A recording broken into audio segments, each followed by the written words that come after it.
L'abbaye bénédictine de Saint-Ouen a été fondée au milieu du 8e siècle autour d'une chapelle funéraire dans laquelle Saint-Ouen, l'un des plus grands évêques de Rouen de l'époque mérovingienne, avait été inhumé en 684. Au XIe siècle, l'abbé Nicolas, fils du duc de Normandie Richard III, chargea un moine nommé Fulbert de rédiger un recueil des miracles obtenus par ceux qui venaient prier sur les reliques de Saint-Ouen.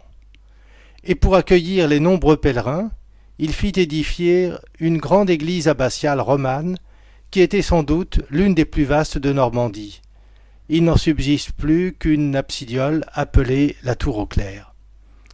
Au début du XIVe siècle, le chœur de cette église s'étant effondré, l'abbé Jean-Marc d'Argent entreprit la construction d'une nouvelle église.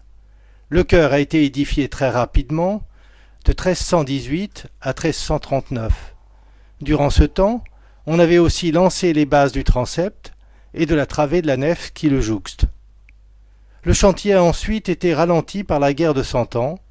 Il a fallu un siècle pour terminer le transept et un autre pour achever la nef. Les travaux ont donc duré plus de 2 siècles, de 1318 au milieu du XVIe siècle. Malgré cela, l'édifice a une unité exceptionnelle, car les architectes successifs ont respecté ce qui avait été prévu au XIVe siècle.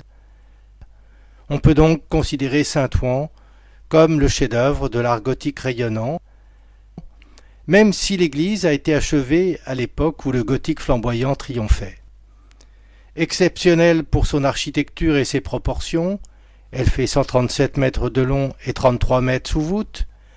Cette église l'est également pour ses vitraux dont la pose a suivi les différentes étapes du chantier. On a donc des vitraux du XIVe siècle dans le chœur, du XVe dans le transept et du XVIe dans la nef. Pour que les 80 fenêtres aient encore leurs vitraux anciens, il a fallu les déposer 2 fois au XXe siècle, une première en 1918 et une seconde fois en 1939.